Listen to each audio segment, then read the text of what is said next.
এক ভাই প্রশ্ন করেছেন, ঠান্ডা খাওয়া কি জায়েজ? ভাই, ঠান্ডা কি জিনিস তা বুঝতে হবে। এটা হচ্ছে গুইসাপ জাতীয় প্রাণী, আবার কেউ বলেন টিকটিকি জাতীয় প্রাণী, বুঝলেন?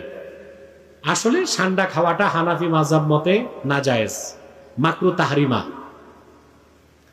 আবু দাউদ শরীফের একটা হাদিস আছে, আল্লাহ রাসূল সাল্লাল্লাহু আলাইহি ওয়াসাল্লাম ইরশাদ করেছেন, নাহা রাসূলুল্লাহ সাল্লাল্লাহু আলাইহি ওয়াসাল্লাম আন আকলি লাহমি দাব্ব।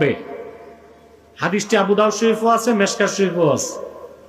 আল্লাহ রাসূল সাল্লাল্লাহু আলাইহি ওয়াসাল্লাম দব এর গোশত খেতে নিষেধ করছেন। এই দব ব্যাখ্যায় অনেকে লিখছেন গুইসাপ, অনেকে বলছেন ঠান্ডা। কথা বুঝতে পারছেন?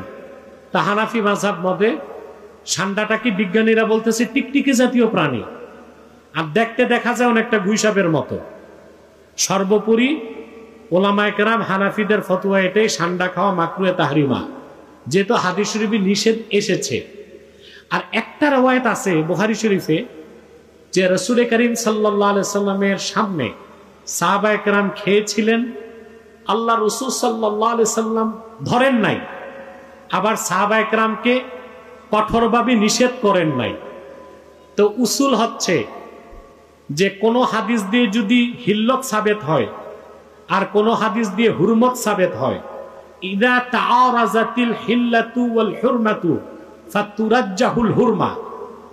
বুখারীর একটা রওয়ায়াত থেকে দেখা যায় খাওয়া যায়, আবু দাউদের রওয়ায়াত থেকে দেখা যায় খাওয়া যায় না।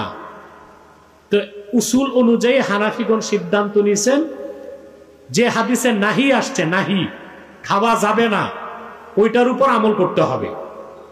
এই জন্য হানাফিদের মতে এটা মাকরুহে তাহরিমা, হারামের কাছাকাছি। ঠিক আছে?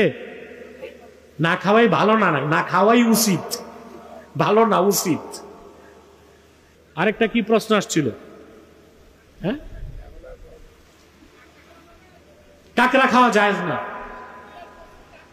না না, কাকড়া খাওয়া যাবে না, কাকড়া খাওয়া হারাম হানাফি মাযহাবে, শাফিরা খায়। মেয়ে বিয়ে রাজি না, অথচ মেয়ের বাবা মা মেয়েকে জোর করে, বাবা মা মেয়েকে জোর করে বিয়ে দিতে চায়, এই বিয়ে কি হবে? বিয়ে হবে, কিন্তু মেয়ের উপর জুলুম করার গুনাহ হবে বাবা মা।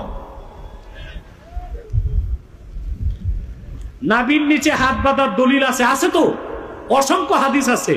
আবু দাউদ শরীফের, তিরমিজির হাদিস, ইয়াদাউল ইউমনা আলাল ইউসরা তাহতা সুররা, পুরুষ ব্যক্তি বাম হাতের উপর ডান হাত ধরবে, নাভির নিচে বাঁধবে। আবু দাউদ শরীফের হাদিস, আমিনাস সুন্নাতি ওয়াদউল আকুফি আলাল আকুফি তাহতা সুররা, সুন্নাত হচ্ছে বাম কবজিগুলোর উপর ডান কবজিগুলো ধরা, নাভির নিচে বাঁধা। অসংখ্য সহিহ হাদিস আছে।